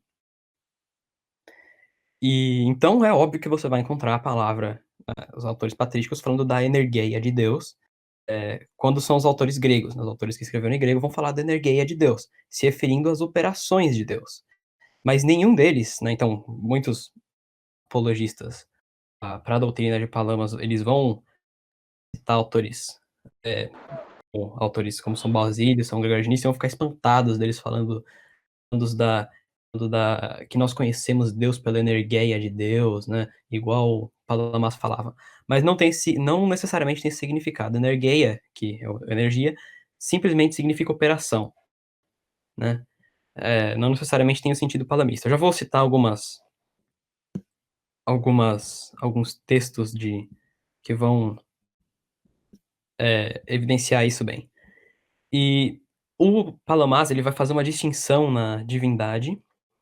Ele vai falar que existe uma real distinção, a divindade em grego é theotes, ele vai falar que existe a theotes hyperkeimene e a theotes ephemene, né? A ephemene seria a divindade inferior, uma tradução literal, e a hyperkeimene seria a divindade superior, né? E a divindade superior, a hyperkeimene, seria a substância de Deus, e a theotes ephemene seriam as energias de Deus, né? Ambas delas, segundo Palamas, são Deus, as energias de Deus, a substância de Deus é Deus por completo, e as energias de Deus também são Deus por completo, né? Como ele diz nos 150 capítulos, abre aspas, a luz, né, no caso das energias, não são um simulacro de divindade, mas a luz é verdadeiramente a divindade, né? Ele também vai dizer, né, igual o André já citou, que a essência ultrapassa, ela supera a energia em infinitas vezes, certo? Então, guardem isso, né? O Palamas faz uma distinção entre duas teotes, né? Divindade superior e a divindade inferior. Isso já, como comentou o André, já é um absurdo filosófico, né? Porque se é o mesmo ser, o que não é substância é acidente, mas em Deus não há acidente, né? E isso se deduz facilmente, como ele bem explicou, porque Deus é imutável, como diz, está explicitamente declarado na Escritura, em Malaquias 6:3, e dá para deduzir da razão natural também, como faz São Tomás de Aquino, a partir é uma consequência bem imediata da primeira via, né? E isso, então, a gente deduz, a gente descobre que Deus, ele é ato puro, ele não possui potência passiva, ele não possui capacidade de ser mudado. Mas todo sujeito de acidente, ele refere-se a um acidente como potência ao ato, porque o acidente é uma forma que põe o ser em ato. E como Deus não possui potência, nele não podem haver acidentes, certo? Então, provas, né, que São Tomás de Aquino dá na Suma contra os Gentios. E, além disso, Deus também não pode ter composição. Ele não pode ser composto de substância e acidentes. Isso é, né, de substância e energias, no caso. Isso é inferido do fato que Deus é o ser por necessidade, e a definição de ser por necessidade é aquele cuja essência e o ser se identificam. A essência de Deus é a sua própria existência. Mas aquilo que possui partes depende das suas partes para existir, né? O próprio Palamas, ele vai admitir isso, ele vai falar que se Deus não fosse dotado de suas energias, ele simplesmente seria um produto da mente, ele não agiria na realidade, ele seria um nada. E, enfim, né? E Santo Atanásio, por exemplo, isso daí é algo já bem concedido da teologia patrística. Santo Atanásio, por exemplo, nas suas disputas contra os arianos, né, nos seus discursos contra os arianos, por exemplo, ele insistia fortemente que Deus não possuía acidentes, por causa que muitos arianos e muitos modalistas vão defender que o filho é um acidente. E o Santo Agostinho e os capadócios também vão confirmar isso daí é algo já bem concedido, os próprios ortodoxos vão aceitar que Deus não possui acidentes. Então, por esses motivos, os palamistas, eles fazem todo tipo de malabarismo para tentar negar que as energias, na concepção deles, não são acidentes. Então, alguns deles vão falar que a relação entre as energias e a substância é como entre as pessoas da Trindade, certo? Porque as pessoas da Trindade não são partes de Deus, mas elas são Deus por completo. Eles vão falar também que as energias não são a essência, mas ambas são um único Deus. Isso já é um absurdo, né? Porque, como eu falei, tudo aquilo que não é substância e é do mesmo ser é o acidente, então as energias seriam acidentes. Isso daí já é um raciocínio absurdo, mas mesmo que suponhamos que isso seja um fato, não existe quarta pessoa na Trindade, né? Onde o Pai é Deus, o Filho é Deus, o Espírito Santo é Deus, as energias são Deus. Não existe isso. Ou mesmo assim, não existe um princípio permeando tanto a substância, tanto a essência, quanto as energias, de modo a garantir-lhes a unidade, né? Em um ser simples, sem que sejam partes. Para explicar melhor, né, o Pai ele não é o Filho, mas ambos são Deus, eles são um único ser por causa da unidade de essência deles. Né? São Cirilo de Alexandria, ele vai falar numa carta na história que, abre aspas, o Filho é um com o Pai pela identidade de substância. Então, o que garante a unidade das pessoas da Trindade é justamente a unidade de substância. Certo? E o que garante a unidade no mesmo ser, garantiria a unidade no mesmo ser entre substância e energias, caso houvesse a relação entre elas, da mesma forma que ocorre entre as pessoas da Trindade? Nada, porque não existe nenhum princípio permeando tudo a garantir-lhes que são parte do mesmo ser. E as energias, elas são totalmente distintas da essência, né, como diz, fala mais de 150 capítulos. Então não existe como sustentar a tese, a gente se infere rapidamente disso, que as energias são um ser separado, certo? Mas os ortodoxos, eles vão negar isso, e porque porque isso é politeísmo. Agora, voltando à questão do teótes, né, a presença dessa palavra na patrística. Como eu já disse, existe uma distinção entre a teótes superior e a teótes inferior, mas nenhum autor patrístico faz essa distinção. E, na verdade, todos os autores patrísticos eles vão ser enfáticos em que existe apenas uma teótes, e essa teótes é eterna e trina. Santo Atanásio fala isso nos seus discursos contra os arianos, ele diz o seguinte, abre aspas, existe uma divindade, aí ele usa a palavra teótes, eterna em trindade, certo? Existe uma única teótes que é trina. Não existe uma distinção entre teótes superior, teótes inferior e depois a trindade, não, isso é loucura. Né? E o próprio segundo Conselho de Constantinopla, que os ortodoxos aceitam, né, diz o seguinte, abre aspas, se alguém não confessa uma única natureza e substância, uma única força e poder, uma trindade consubstancial e uma única divindade, aí usa a palavra teoteta, que é a mesma, que é uma variação, né, da palavra teotes, né, porque em grego, igual ao latim, a palavra, dependendo da função sintática que ela desempenha na oração, ela altera, e, e aí continua devendo ser adorado em três hipóstases ou pessoas, seja anátema. Então, se alguém não professa que existe apenas uma única teótes, que deve ser adorada em três hipóteses, essa pessoa é anátema, né? E os próprios ortodoxos eles vão reconhecer essa distinção entre essências e energias, ela não, já desde o início da época apostólica, porque para eles os apóstolos ensinaram essa distinção, eles vão reconhecer que já desde o início, logo depois, no Ocidente já se perdeu isso, porque eles vão reconhecer que Santo Agostinho ensinava a simplicidade divina absoluta e negava que houvesse qualquer distinção real na divindade, né, certo? Exceto onde houvesse qualquer distinção real na substância de Deus. Santo Agostinho é bem claro disso, ele fala na Cidade de Deus 11:10, o que ele tem.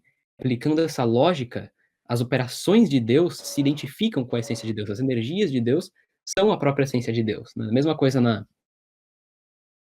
Trindade 7:1, onde ele fala a mesma coisa, e ele ainda usa o termo que Deus é absolutamente simples. Né? Os ortodoxos eles vão negar que Deus é absolutamente simples. Né? Quem já está habituado em conversar com ortodoxos, eles vão falar que eles aceitam que Deus é simples, mas não que ele é absolutamente simples. E mesmo assim eles consideram Santo Agostinho como santo, né? É o que é bem estranho. Santo Ambrósio seguia na mesma linha, São Gregório Magno também, Santo Isidoro, né? E aí até chegar Santo Anselmo, Santo Tomás, nenhum deles, nada, ninguém do Ocidente negava, afirmava uma distinção entre essência e energias, né? E eles vão conceder esse ponto, né? Eles vão conceder que a maior parte dos pais do Ocidente já não reconheciam a distinção entre essência e energias. Então eles vão tentar argumentar pelos padres gregos, né? Eles vão falar que os padres gregos mantinham essa distinção apostólica entre essência e energias, né? Mas mesmo assim nem todos, porque por exemplo, São Cirilo, ele é bem claro nos seus conversas sobre a Trindade, no Ad Hermiam, ele é bem claro é um diálogo esse texto, né? Ele é bem claro quando ele diz o seguinte, né? O Hermias diz, né? Um diálogo. E como, dizem eles, a divindade é simples se existência em uma mão e vontade em outra são concebidas separadamente, pois então seria composto e como se existe, de certo modo, a partir de partes que se uniriam em uma unidade mais próxima. Aí Cirilo responde, portanto, uma vez que, na sua opinião, o divino é simples e existe acima de toda a composição, e essa visão é correta, a vontade de Deus não é outra coisa senão ele mesmo. E se alguém disser vontade, ele indica a natureza de Deus Pai, certo? E os ortodoxos vão falar que a vontade de Deus é uma energia, que não é a essência de Deus. Então aqui São Cirilo está contradizendo eles. E mais adiante no mesmo diálogo ele vai falar o seguinte, ele vai usar a palavra ergos, né, que é uma variação de energeia. O Cirilo, né, que é no caso ele, vai dizer, como então, por que e em que Deus realiza suas operações, aí ele usa energos, com relação à criação e se torna conhecido como criador de todas as coisas, pode ser uma criatura sujeita a ser transformada. Então ele está negando que aquilo por que em que Deus realiza suas operações, que são as energias de Deus, podem ser transformadas, mas os ortodoxos sustentam que as energias de Deus são transformadas, né? E aí ele vai dizer o seguinte, pois talvez já esteja na hora de fazer essa afirmação. Se eles pretendem que esse é o estado das coisas, serão obrigados, mesmo sem querer, a confessar o caráter criado da energia divina. E qual é a consequência? Uma blasfêmia odiosa. Opiniões opostas ao bom senso, boas em provocar uma acusação da altura da estupidez. Pois se alguém não é muito mal dotado com decência que convém aos sábios, dirá que o ser divino é simples e incomposto. Alguém, querido amigo, não se atreverá a pensar que é composto de natureza e energia. Então São Cirilo está dizendo que Deus não é composto de natureza e energia. Então já em São Cirilo de Alexandria já estava se negando a energia, as operações de Deus fossem uma coisa, que são Deus, e a natureza de Deus fossem outra coisa, que também são Deus, né? Então eles vão buscar citações bastante obscuras dos pais da igreja, né? Porque como existem vários pais da igreja, eles vão buscar citações bem obscuras dos pais da igreja, tratando a energia de um jeito duvidoso, né? Quem eles vão citar são 5 em geral que eles citam, né? São Basílio, São Gregório de Nissa, São Sofrônio, São Máximo e o próprio São João Damasceno. O J.P. Roudré, né, ele escreveu um artigo chamado Palamas and the Cappadocians, onde ele vai mostrar que os pais capadócios, eles não estavam explicando essa distinção entre essência e energias da forma que Palamas entendia isso. Na verdade, a visão deles era exatamente a forma que São Tomás entendia. O Alexis Torrance, que é um professor na Universidade de Oxford, ele escreveu um artigo chamado Precedents for Palamas Essence Energies Theology in the Cappadocian Fathers, onde ele vai, apesar dele ser simpático à distinção entre essência e energias, ele vai falar que, na verdade, essas citações que os ortodoxos usam para tentar provar a distinção entre essência e energias não são válidas. Eles não estão falando o que Palamas quer dizer. Então, agora, indo para as citações em si, antes a gente precisa ter em mente exatamente o que diz São João Damasceno no Exposição da Fé Ortodoxa. Ele diz o seguinte, abre aspas, ademais, algumas vezes energeia, é utilizada no sentido de produto da energia, energeia, e vice-versa, tal como os termos criação e criatura são às vezes transpostos, pois dizemos toda a criação nos referindo às criaturas, certo? Então, a palavra energeia, nos pais da igreja, pode se referir tanto à criatura, certo? Ao efeito da operação de Deus, quanto à própria essência de Deus. Mas nenhuma das vezes, como eu vou ver aqui, elas significam algo distinto da essência de Deus, que são as operações de Deus, que também são Deus, no caso, as energias de Deus, né? Eles costumam citar bastante a Epístola de São Basílio, Epístola 234, certo? Porque São Basílio ele estava sendo acusado de agnosticismo, porque ele estava discutindo com os eunomianos, e os seguidores de Eunome, eles negavam. São Basílio ele defendia, né, ao contrário dos eunomianos, que a essência de Deus é inapreensível, ela é incompreensível, né? E São Basílio ele vai se defender dizendo que nós conhecemos Deus pelas suas energeia, né? Só que a palavra energeia aqui, ela desempenha não o sentido, né, palamista da coisa, ela tem o sentido de efeito das operações de Deus, né? Observem o que ele diz, abre aspas, as operações, né, no caso energeia, são diversas, a essência é simples, mas nós mesmos dizemos que conhecemos nosso Deus a partir das operações, mas não ousamos nos aproximar da própria essência, pois as operações dele se resumem a nós, mas sua essência permanece inacessível, né? E ele diz um pouco mais adiante, portanto, da energeia vem o conhecimento, e do conhecimento a adoração. Nós conhecemos Deus pelo poder, nós, portanto, acreditamos naquele que é conhecido e adoramos aquele que é acreditado. Né? Só que, se a gente observar, a gente consegue entender a palavra energeia exatamente no sentido que São João Crisóstomo defendeu lá no Exposição da Fé Ortodoxa, onde energeia tem o sentido do resultado da operação de Deus. Não é? E é exatamente assim. Então, se a gente vê, São Basílio está defendendo exatamente a forma que São Tomás estava defendendo do conhecimento de Deus, né? Na Suma Teológica, na primeira parte, questão 2, artigo 2, São Tomás vai falar que nós podemos conhecer, existem duas formas de conhecimento, da causa para o efeito e do efeito para a causa, né? E no caso de Deus, a gente conhece do efeito para a causa. E é exatamente isso que São Basílio está falando. A gente conhece Deus do resultado das suas operações para a causa, né? Que no caso a causa seria a essência. São Basílio diz explicitamente na epístola seguinte, onde ele diz: em nossa crença crença sobre Deus, primeiro vem a ideia de que Deus é. Concluímos isso a partir de suas obras, certo? Então, ele está afirmando aí que exatamente a teoria tomista de como conhecemos Deus. E o próprio, como já disse o Alexis Torrance, que escreveu que ele é simpático à distinção palamista, mas acredita que ele mesmo acredita que essa citação não está no sentido palamista de energias. São Gregório de Nissa, eles também vão tentar usar São Gregório de Nissa, e a partir daí tem outras citações precisas de São Basílio, mas é tudo mais ou menos a mesma coisa. Basta aplicar essa concepção de energias. São Gregório de Nissa, eles também vão tentar utilizar, onde São Gregório de Nissa diz: pois Deus, que por natureza é invisível, é visível em suas operações, sendo percebido naquelas coisas que estão ao seu redor. Mesma coisa aí, São Gregório de Nissa era irmão de São Basílio, então ele tá explicando a mesma coisa. O próprio Alexis Torrance vai dizer que operações aí estão no sentido de resultado das ações, né? E ele também diz, um pouco mais adiante, São Gregório de Nissa, a capacidade de inferir algo da natureza do agente a partir de sua atividade não é o único objetivo da beatitude. Isso contradiz perfeitamente a visão dos ortodoxos que o André estava falando. Por causa que a proposta da beatitude não é apenas conhecer a atividade é que ele usa a palavra energeia, é conhecer a essência de Deus, né? Observar, ver Deus face a face, como diz Paulo e João, né? E tem inclusive uma citação de São Gregório de Nissa, onde ele vai contradizer explicitamente isso, negando a distinção entre essência e energias. Ele diz o seguinte no Contra o Nome, né? Abre aspas, pois nossa declaração não viola a simplicidade da deidade, já que comunidade diferente específica não são essência. Então ele identifica a questão de simplicidade da divindade, né? A divindade ele identifica com essência nessa frase, certo?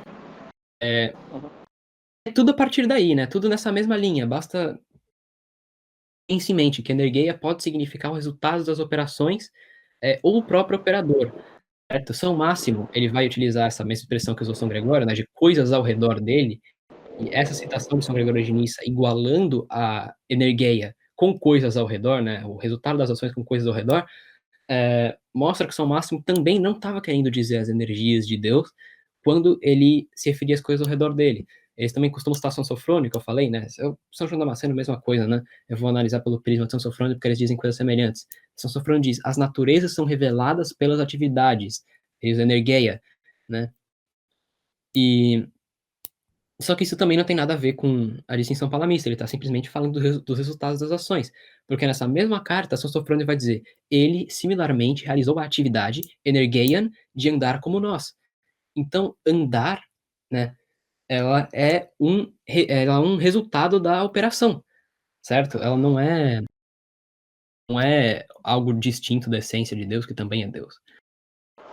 E em outros lugares também, a palavra energeia pode significar o próprio operador, né? No caso, São Sofrônio diz, nessa mesma carta também, nós conhecemos um único princípio de divindade, uma realeza, uma autoridade, um poder, uma atividade energeian, uma intenção, uma vontade, um domínio, né? No caso aí, a atividade está no sentido da própria essência de Deus, do operador, né?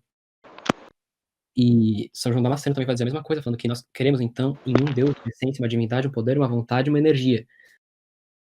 Então, enfim, é isso. As citações que os ortodoxos usam a tentar mostrar uma distinção entre essência e energia são citações bastante obscuras e que podem muito bem ser interpretadas no sentido católico, no sentido tomista. Não existe, é absolutamente ridículo você utilizar essas citações tão pensando citações igual eles fazem para ficar tentando ver um palamismo primitivo. É igual fazem os protestantes, né? Ficam pensando uma citação aqui e falam: ah, tá vendo? Esse santo aqui nega o livre-arbítrio, esse autor patrístico. Eles É fazem com Santo importante, Agostinho. é importante só complementando a sua fala, muito boa por sinal, sobre a questão que é importante destacar que essas alterações dos pais, dos pais da igreja, não levam em conta que Palamas os interpretou direito. Palamas pode muito bem ter feito como fez Calvino. Calvino disse que era plenamente embasado em Santo Agostinho. E nós sabemos bem que Calvino interpretou Santo Agostinho de uma forma totalmente errada. É importante falar que a Enciclopédia Católica Grega, de novo citando, ela coloca que as influências dos monges do Monte Athos foram uma influência hinduísta, né, de orações hinduístas e de influências agora eu acrescento, gnósticas. Então, fica evidente que muito provavelmente o que o Palamas fez foi só pegar as citações dos padres da igreja e interpretar da forma que ele queria que fossem interpretadas, de acordo com a sua própria teologia, da sua própria forma, né? Ele queria que fosse isso. E eu queria só colocar uma citação de São Gregório Nazareno, né? Da Oração 30, né? Que ele fala o seguinte: até onde podemos alcançar, aquele que é e Deus são os nomes especiais da sua essência. Ou seja, ele define totalmente que a essência de Deus é imutável, que não tem essa mudança, essa produção das energias, essa alteração, né? Essa composição. Ele próprio assume isso. Então, o palamismo é uma novidade. Essa que é a verdade. Isso é uma coisa que o próprio padre Martin Jude, se eu não me engano, falava. O palamismo é uma novidade. Ele foi baseado na espiritualidade do Monte Athos e ele só pegou citações dos santos padres para embasar a sua ideia, mas ele é uma novidade e o que os ditos católicos orientais estão fazendo é seguir um herege. Exatamente. O Jude, que inclusive é um excelente autor, um especialista em teologia bizantina, ele, em vários textos publicados, vários livros escritos com relação a esse assunto, se não me engano, o mais famoso dele é o The Palamite Controversy, né, que também é o mesmo nome do artigo do Peter Totelman. Então, tem online, né, em inglês, para quem quiser ler. É excelente, ele explica muito bem a história do desenvolvimento da doutrina palamista. E é isso. Vamos passar aí para o próximo tópico. Agora, não é? Cabe entrarmos então nos argumentos que eles usam não para defender a pessoa de Palamas, mas para defender a devoção, o culto ilícito prestado a eles, baseados em documentos que eles próprios não têm em mãos, ou se têm, não é, estão usando de forma errônea. Pode então prosseguir, André? À vontade. Eu escrevi um artigo no blog Salve Roma, recomendo a todos, que é Respostas às Objeções Orientais, a emenda pior que o soneto. O que é que acontece? Eu escrevi um primeiro texto sobre Gregório de Palamas, que eu tentei refutar uma tese que o senhor Rafael Vitola, né, do blog Salve a Liturgia, propagou. Um mito que ele propagou aqui no no Ocidente, que é que o culto ao Pálamas foi permitido por Pio XII. Ele usou isso como argumento para evitar críticas de, entre aspas, hard trades ao culto à ação, entre aspas, Gregório de Pálamas. Então, o que acontece? Essa tese é um absurdo. Eu mostrei um texto da condenação de Pálamas do Sínodo de Zamor e um texto de Yves Conga, dizendo que essa condenação do Sínodo de Zamor tirou Pálamas dos calendários. Entendeu? E também mostrei no texto, né, que Pio XII falou de maneira positiva, elogiando o Sínodo de Zamor, que foi um sínodo que retirou Pálamas do cânon. Então isso só mostra que é um absurdo. No final eu coloquei uma conversa que teve entre o patriarca grego. Isso é interessante. O sínodo de Zamor, que foi Uteno, mas o patriarca grego, ou seja, que é de outra igreja sui juris, também sabia que o culto ao Pálamas não era permitido. Ele mandou uma carta para o cardeal Slip, né, perguntando se podia ser permitido o culto ao Pálamas. E o cardeal disse que muitos autores o acusaram de heresia. É importante citar que o cardeal Slip não citou Pio XII. Ele não citou que Pio XII deu aprovação. Esse é um ponto. E ele disse que na visão dele não teria problema provar-se o culto ao Pálamas. Ora, isso é estranho, porque e que deveria ser melhor investigado. Ora, isso é estranho. Porque, assim, primeiro, o documento não é assinado por Paulo VI. Ainda que Paulo VI tivesse assinado, o documento, que é um pouco controverso, porque dizem que Paulo VI concordava com a visão de Martin Jude, né? Ainda que ele tivesse assinado o documento, com certeza não tem infalibilidade nesse documento. Até porque santo é algo universal. Se você permite o culto de uma pessoa só para uma comunidade específica, o máximo que você tem é uma beatificação. É o máximo que você tem. E beatificação a gente sabe que não é infalível. Outro ponto é que o magistério do Paulo VI, para permitir esse tipo de coisa, mesmo que seja um magistério meramente autêntico, como eu já provei também no texto com a tese do padre Daniel Pinheiro, se contradiz a razão ou o que foi dito anteriormente pela igreja de forma drástica, pode ser questionado. E isso, inclusive, o culto a um cismático é contrário à razão, porque é dito que mesmo que a pessoa derrame seu sangue por Cristo, não será santo se não morrer na unidade da Igreja Católica. Isso foi definido infalivelmente pelo Papa Eugênio IV. Então o culto ao cismático contradiz a razão e também contradiz a teologia, né? Porque o que os papas falaram, porque os papas defenderam esse sínodo. Bom, o que aconteceu? O senhor Melquito escreveu um texto, fez um vídeo tentando me refutar, e no vídeo ele demonstrou uma completa absurdidade. No vídeo ele falou do sínodo de Zamor como algo negativo, que foi um processo de latinização, ou seja, ele falou como se o sínodo fosse horrível, e ele comparou a intervenção de um núncio apostólico, porque quem dirigiu o sínodo de Zamor foi o núncio apostólico, que é o representante do Papa. Ele comparou a presença do núncio apostólico enviado pelo Papa e aprovado pelo Papa com os protestantes que interferiram no rito de Paulo VI. Ele disse que é a mesma coisa. Ele basicamente falou que é a mesma coisa. Ora, isso é basicamente declaracismo. Ele está comparando o príncipe dos apóstolos, a intervenção do Papa, que Santa Catarina chamava de doce Cristo na Terra, com uns protestantes no rito. Isso é um absurdo. E ele fez isso. Então o que acontece? Eu escrevi aqui um texto, primeiramente, a condenação do sínodo de Zamor. O Santo Sínodo não somente proíbe o culto a Gregório de Pálamas enquanto santo ou celebrar o dia da sua festa, mas também proíbe nomeá-lo em nossa igreja sobre penas prescritas aos cismáticos. Então, ele, após fazer essas comparações ridículas, né, ele comete primeiro um equívoco. Primeiro, o Sínodo de Zamor não foi presidido por um mero legado papal. Ele foi presidido pelo arcebispo de Endessa, que era o cardeal Hieronymus Grimaldus, que também era legado papal na Polônia. Por isso que ele presidiu o sínodo. Não foi porque ele era legado papal necessariamente, foi porque ele era o arcebispo. Então por isso que ele presidiu o sínodo. Então ele tentou fazer uma relação. Ele diz que contradiz a União de Brest, mas a União dos Brest não especifica qual festas poderiam ser removidas do calendário. Entendeu? E a própria União de Brest reconhece a necessidade da revisão do calendário litúrgico se o antigo não puder mais ser. Tudo isso eu coloquei no meu artigo. O nome do artigo é Respostas a Objeções Orientais, uma emenda pior que o soneto. Então, a questão é que eu defendi a tese, que ele questionou no vídeo, de que seria a condenação de Pálamas um fato dogmático. O que seria esse fato dogmático? É importante dizer que isso foi uma possibilidade que eu levantei. O fato dogmático é quando uma condenação de uma pessoa é infalível porque é por causa da doutrina dele.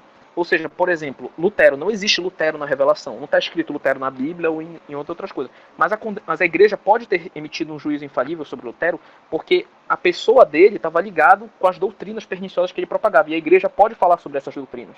Da mesma forma, a igreja pode proclamar fatos, né, históricos, dogmáticos, como sendo infalíveis. Por isso que os excomunhões podem ser válidas se estiverem relacionadas com doutrina infalível. Então, isso que seria um fato dogmático, seria quando a pessoa está relacionada, ou o fato histórico está relacionado com a doutrina. Como está relacionado com a doutrina infalível, isso seria infalível. A igreja pode emitir uma asserção sobre isso, mesmo que não esteja presente claramente na revelação. Seria uma infalidade negativa.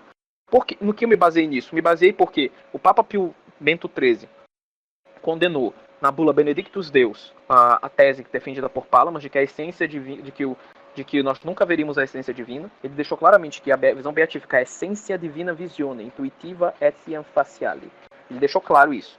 Eugênio III já condenou formalmente em 1148 qualquer preposição que sustentasse uma distinção entre a essência e os atributos divinos, que é o que o Palamas faz. Então já temos uma segunda condenação. E aí, por isso que nós propomos que Zamós, e aí propomos que Zamós, ao condenar a pessoa, condenar a pessoa de Palamas, incorreria num fato dogmático. E isso não foi o principal argumento do meu texto. Eu disse que é uma suposição, entendeu? Eu disse que era uma suposição, mas que é muito provável. Porque a gente não sabe se o Palamas foi condenado por causa das suas doutrinas ou se ele foi condenado por ele ter sido um cismático famoso. Independente disso, a condenação dele foi ratificada por vários papas. Que condenaram a doutrina. E mesmo que ele tivesse sido condenado por ser um cismático famoso, isso é embasado em doutrina infalível. Porque cismáticos não podem ser santos. Isso foi definido pelo Papa Eugênio IV. Então, essa condenação muito provavelmente poderia ser um fato dogmático. Todavia, eu não dei certeza nisso. Eu não dei certeza. E ele falou como se eu tivesse dado uma certeza. E eu não falei com certeza. Eu só disse que é uma coisa muito provável. E eu disse ainda, o que mostra que pode ser temerário negar isso. No mínimo temerário. Ou seja, tantos papas terem dado essa aprovação, tantas teses da igreja condenando a doutrina do Palamas, dizendo que é errada, e ele viveu depois, ou então no mesmo período que essas teses foram condenadas. Tantas coisas sendo condenadas da doutrina do Palamas. Ele ter sido canonizado pelos ortodoxos no pós-cisma. Tudo isso, e aí você ainda quer sustentar o culto a ele, no mínimo temerário. E eu levantei a hipótese de ser um fato dogmático.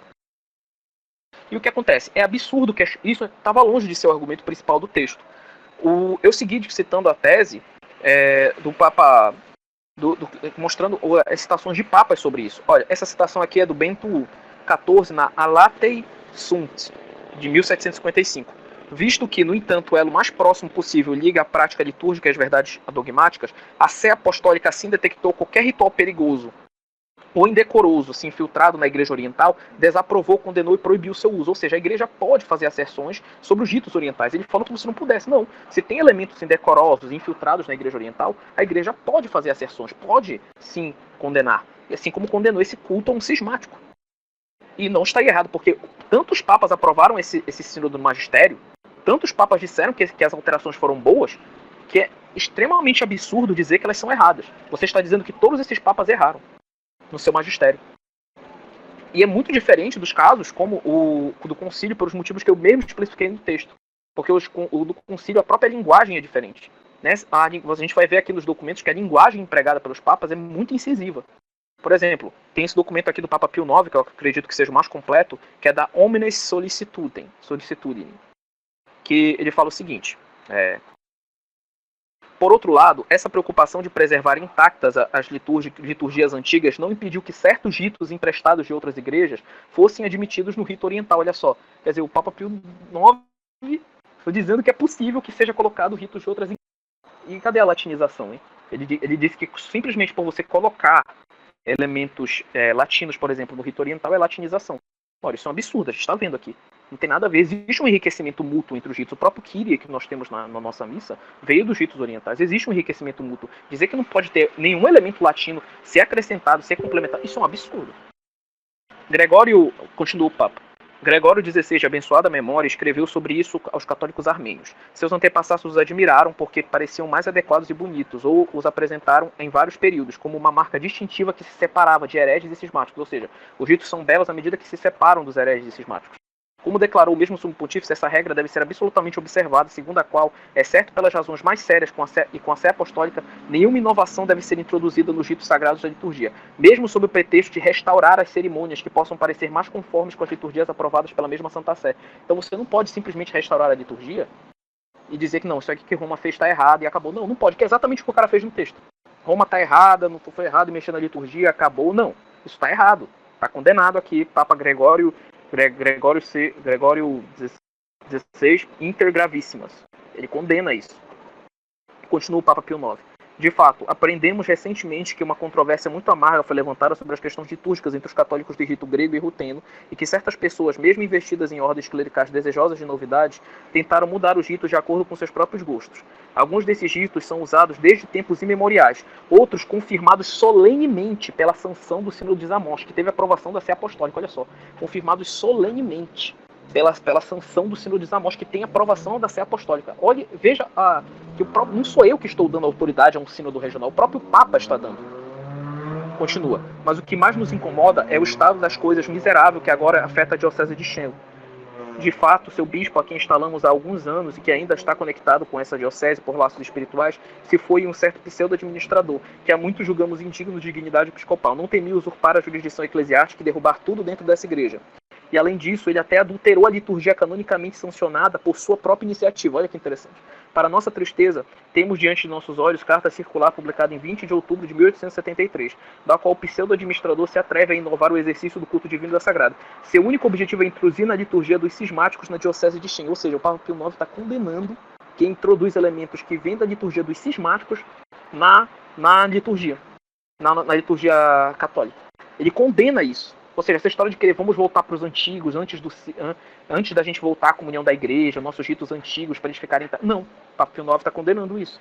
Porque você não pode trazer elementos que são dos cismáticos que foram condenados pela igreja. Para enganar com mais facilidade as pessoas, continua o Papa, né? Pessoas simples e sem instrução, ele citou descaradamente cartas de instituições da Santa Sé e interpretou faldamente a sua maneira. Dá para ver que orientais interpretando de maneira errada as constituições da Santa Sé, né? E adulterando e manipulando é uma coisa... Não é coisa atual, né? Mesmo antigamente faziam isso. Além disso, os cânones... Não dizendo que a pessoa do vídeo chegou a fazer isso, mas muitos já chegaram a fazer. Além disso, os cânones sagrados da igreja prescreveram que os ritos orientais antigos legitimamente introduzidos deveriam ser escrupulosamente retidos. Nossos predecessores romanos concordaram com frequência, de propósito ou não, de aprovar esses ritos, na medida em que de modo algum se opunham à fé católica, nem causem perigo às almas, nem depreciem a dignidade eclesiástica. Então os ritos é aprovado se não se opõe à fé católica e nem causa perigo às almas e nem despreze a dignidade eclesiástica. Ora, que coisa pode causar perigo às almas e depreciar a dignidade eclesiástica do que fazer um culto a um cismático? Ou então colocar coisas de cismáticos.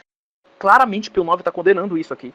Ao mesmo tempo, esses cânones declaram solenemente que ninguém, sem consultar a Santa Sé, pode introduzir as menores inovações na liturgia. Isso é suficiente, claramente indicado nas constituições apostólicas mencionadas anteriormente. E aí, no final do texto, pulando um pouco, o Papa diz o seguinte: rejeite totalmente qualquer inovação e tenha cuidado de instruir os pastores e os padres a observar com mais precisão, mesmo sobre as mais estritas sanção, se necessário, os cânones sagrados, sobretudo especialmente do Sínodo de Zamość. Então ele deixa claro que o Sínodo de Zamość é uma coisa que deve ser seguida. Zamość também foi elogiado por Bento XIII, Bento XIV, Pio XII. Pio XII chegou a falar que as mudanças de Zamość, algumas mudanças de Zamość podem ser temporárias, mas é importante a gente dizer que temporário não significa que elas são erradas.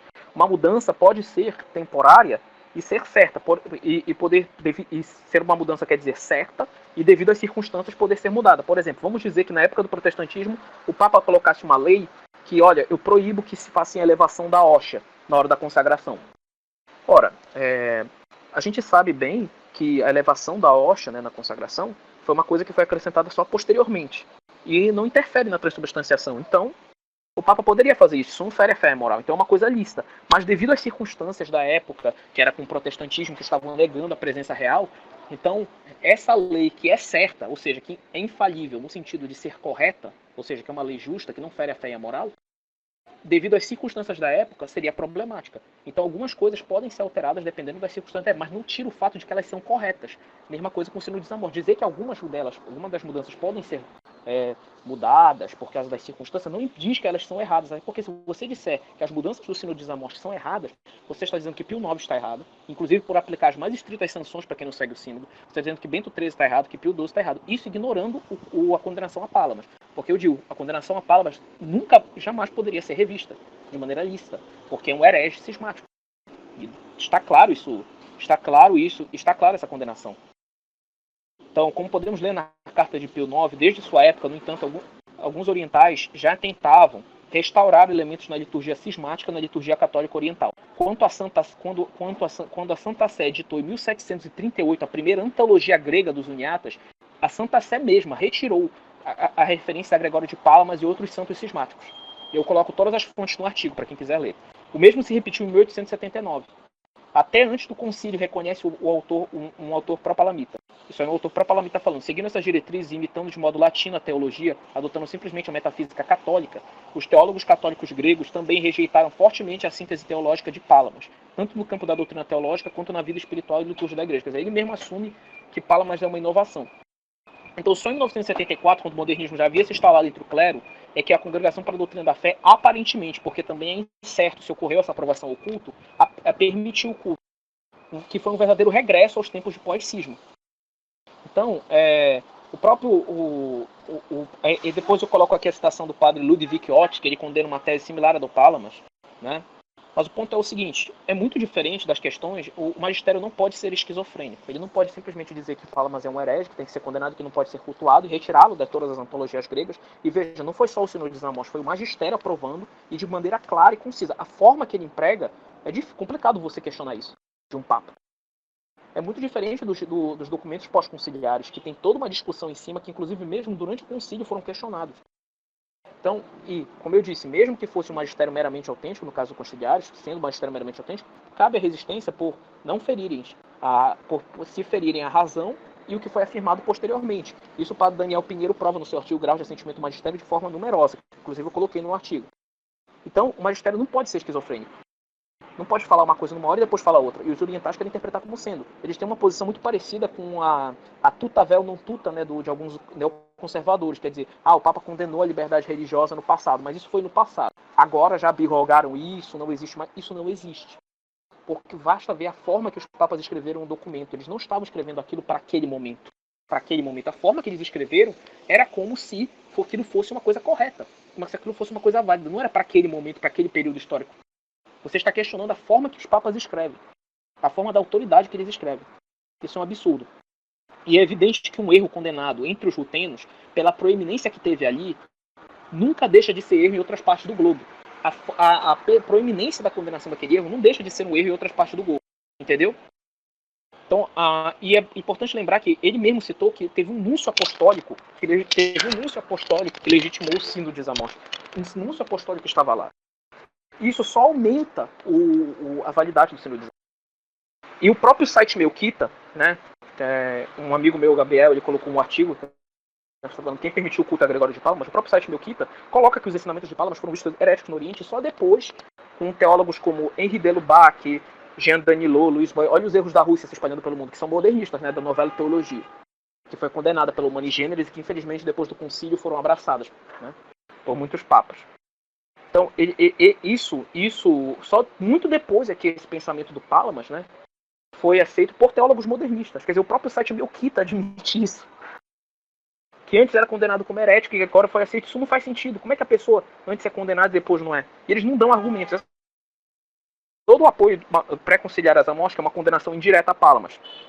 Todo o apoio ao magistério pós-conciliar a Palamas é uma confirmação indireta que o modernismo ecumenicista também chegou nas comunidades. O que eles citam é que João Paulo II falou numas homilias que Palamas era santo, mas isso não tem peso dogmático. E como eu disse, mesmo que tivesse um documento do magistério meramente autêntico falando isso, o magistério não é esquizofrênico, não pode contradizer-se.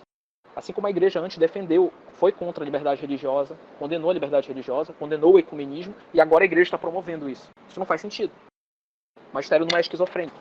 A gente tem que. O magistério não pode ser esquizofrênico. É importante citar que eu estou defendendo aqui a tese do padre Daniel Pinheiro. Mas existe também a tese do padre Álvaro Calderon, que ele diz que, inclusive, o magistério do pós-concílio não é nem magistério. Se limita ao peso de uma homilia, porque o Papa não emprega o seu poder imperial para exercer a autoridade. Ele só diz, nós propomos, nós achamos, nós concedemos. Quer dizer, ele não tem como Pio IX falou, nós obrigamos sobre a mais estrita sanção e tal, como era o documento que eu falei anteriormente. Não. Os documentos são mais ambíguos, são mais propomos, nós dialogamos e tal. Então o padre Álvaro Calderon define até como se não sendo magistério. Então você percebe que a discussão é muito mais complexa. Comparar essa condenação de Gregório de Palamas com a condenação do Concílio Vaticano II é um ato de extrema desconhecimento. É importante destacar que muitos desses humaniatas aí que vieram me atacar negam a visão beatífica com aquelas desculpas ridículas, dizendo que para eles a visão beatífica é a união com as energias de Deus, não o contato com a essência divina. Isso é um absurdo. Mostra um desconhecimento da visão beatífica. Muitos desses uniatas, inclusive, defendem teses errôneas. Por exemplo, como eu já escrevi em um texto, eles têm página Teologias Místicas da Igreja do Oriente, compartilhou um texto dizendo que a consagração pode ocorrer em qualquer momento da liturgia eucarística. Não se limita às palavras da consagração, ela pode ocorrer a qualquer momento, que não é definido o momento que ela ocorre. Ora, isso é um absurdo. Isso é um completo absurdo, não tem como definir isso. Dizer uma coisa dessa. A Igreja já definiu que ela acontece nas palavras da consagração. Isso já foi definido infalivelmente pela Igreja. Então, é um completo desconhecimento de causa. Eu acredito que eles deveriam parar de criar, como dizem aqui no meu estado, criar vergonha na cara e parar de ficar cultuando o cismático. Aí você pergunta por que eles cultuam o cismático, eles não têm argumento. Eles citam, é um apelo sentimental, ele é da nossa tradição, ele é o nosso santo, ele é da nossa tradição, é da nossa cultura, nós temos que seguir. Ora, isso é um absurdo, isso é um apego sentimental. Como alguém, excluindo tudo isso que eu falei da doutrina, tudo isso, como alguém que falou mal de Roma, defendeu o cisma, tinha plena noção do cisma, inclusive quando ele estava vivo, as teses dele foram condenadas, não diretamente, mas a igreja condenou teses que ele estava defendendo. E que morreu e foi canonizado. Inclusive Palamas falava mal da igreja de Roma, ele era extremamente antilatino. Como alguém desse, e que foi canonizado, entre aspas, pela igreja ortodoxa, pode ser santo? Isso não faz o menor sentido. O Papa Eugênio IV definiu: ninguém, não importa quantas esmolas que dê, nem que derrame sangue por Cristo, pode ser santo se não estiver na unidade da Igreja Católica Apostólica Romana. Pode ser salvo se não estiver na unidade. Ninguém. Se por acaso Palamas foi salvo, e rezemos para que ele seja salvo, até porque por todas essas heresias que ele cometeu, por ter morrido em cisma, ele precisa de muitas orações para poder ter sido salvo. Mesmo que Palamas tenha sido salvo, ele seria salvo apesar do cisma, e não devido ao cisma. Então não cabe a gente cultuar ele pelos erros que ele cometeu. Ele foi salvo apesar de todos os erros que ele cometeu na vida dele. Então, cultuar esse santo cismático, você na verdade está, como eu já citei no artigo, você está jogando no lixo todo o sacrifício de São Josafá, por exemplo, que morreu para sendo martirizado pelos cismáticos. Você está se tornando um gado de oriental. E eu acho muito engraçado alguns católicos, dito opus deístas, né, que são ligados ao opus dei, defendendo os orientais, dizendo que eu tenho preconceito com os ritos latinos, que eu ataco os ritos latinos, que eu sou intolerante. Isso é mania de perseguição, me desculpe. Em nenhum momento eu ataquei os ritos latinos. Inclusive, eu elogiei a beleza deles. E eu disse, inclusive, que eu sou contra essa história de que o rito latino deve absorver os outros ritos. Que isso, para mim, que seria o caso da latinização. Eu sou totalmente contra isso. Agora, eu sou contra herege. E eu não acho que um culto a um herege que foi condenado, ainda que de forma indireta, mas foi condenado pela igreja, pode ser aprovado. Então, era isso. Mais informações vocês podem ler no meu artigo. Só para adicionar uma coisa aqui, o Martin Duggy, né, que você citou que já foi citado aqui, ele deixa bem claro, né, nos textos dele, ele cita alguns exemplos de pessoas que informavam o Papa na época da controvérsia palamista sobre a questão das energias, e todos os comentários eram negativos, falando: veja o absurdo que os orientais estão introduzindo em sua teologia. Eram todos... Então, desde o princípio, a igreja sempre teve uma visão negativa disso. E pode passar pro próximo, eu acho. Pode passar. Não, então, algo mais para finalizar? Alguma coisa a ser mencionada? Não, só quero dizer que eu quero agradecer vocês por terem me chamado para isso. Muito obrigado. E eu quero falar que não faz sentido nenhum um católico ficar perdendo tempo com essas espiritualidades orientais, como eu vejo muitos católicos empolgados, né? Porque eu digo assim, católico latino, que nasceu latino, que não tem ancestrais orientais, que vai para culto oriental, simplesmente porque acha bonitinho, é um empolgado. Não tem sentido isso. Você é criado numa cultura latina, você foi ir para a cultura oriental, é empolgado. E assim, esses senhores aí que estão me atacando, muitos deles frequentam uma igreja lá de São Paulo, que lá tem RCC.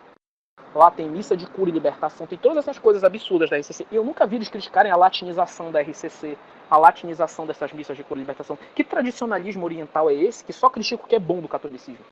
Só critica o que é bom do catolicismo e teologia católica. Isso é um absurdo. Mostra essa conexão que tem entre o modernismo e esses orientais, que, eu repito, são os erros da Rússia que Nossa Senhora anunciou.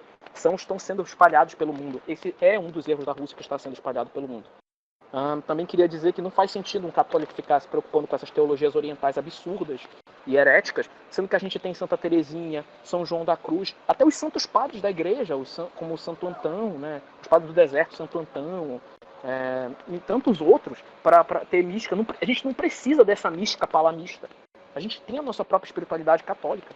Então você que é católico latino, que está defendendo, dizendo que eu estou atacando eles, dizendo que eu sou preconceituoso com o rito oriental, primeiro que você está mostrando um desconhecimento, tá bom? Segundo, você está sendo um gado origem oriental, porque você não está lendo o artigo, você está defendendo unicamente porque você gosta, por apego puramente sentimental. E terceiro, você vai responder no dia do juízo, vocês todos, inclusive esses católicos orientais, se continuarem com esse apego desordenado a coisas ortodoxas, sistemáticas, vocês vão responder no dia do juízo por isso. Então é melhor vocês se converterem logo. Uma coisa que eu acabei lembrando aqui, né? Você citou a questão do João Paulo II chamar Gregório Palamas de santo numa teoria dele, né? Enfim, tem uma coisa importante nisso. Além de não ser uma declaração infalível, João Paulo II ele ensinou mais de uma vez, ele ensinou várias vezes, a heresia de que existem santos não católicos. Certo? Isso daí é um absurdo. Causa que foi defendido, pronunciado várias vezes, a igreja já se pronunciou várias vezes sobre isso, né? Por exemplo, na Patris Cognitum, do 13, ele diz: a prática da igreja tem sido sempre a mesma, apoiada pelo juízo unânime dos santos padres, sempre consideraram excluídos da comunhão católica e fora da igreja qualquer um que se desvie, no menor grau que seja, de qualquer ponto de doutrina proposta pelo magistério autêntico. Então, qualquer um que se desvie no menor ponto possível, no caso o Palamar, né, que ele negava o papado e várias coisas, já é para ser considerado fora da igreja. E Eugênio IV, como você falou, definiu que fora da igreja não dá para se salvar nem que derrame seu sangue pelo nome de Cristo. Né? Pelágio II também diz a mesma coisa. Enfim, o João Paulo II estava errado nesse ponto. Não existem santos não católicos. Então, se a gente interpretar essa frase dele de que ele chamou Gregório Palamas de São Gregório Palamas, se a gente interpretar por esse prisma de que ele estava errado nessa ideia de que tem santos não católicos, a frase dele fica totalmente explicada, né? A gente compreende. E ele chamou ele de São Gregório Palamas porque ele acreditava que existem santos não católicos, mas na verdade não existem santos não católicos. E então a gente entende por que ele chamou isso, ele estava simplesmente errado, né? Não é nenhum problema para nós isso daí. Já concluiu? Então, tudo bem. Gostaria aqui de agradecer, né, o André por Por mim pode ter encerrar. aceitado o convite para podermos, além da resposta em si, não é, a pessoa de Palamas, também temos abordado vários assuntos importantes em um mesmo podcast. Então, obrigado por ter disponibilizado seu tempo. Muito obrigado a todos que estão ouvindo. E adeus. Até a próxima podcast.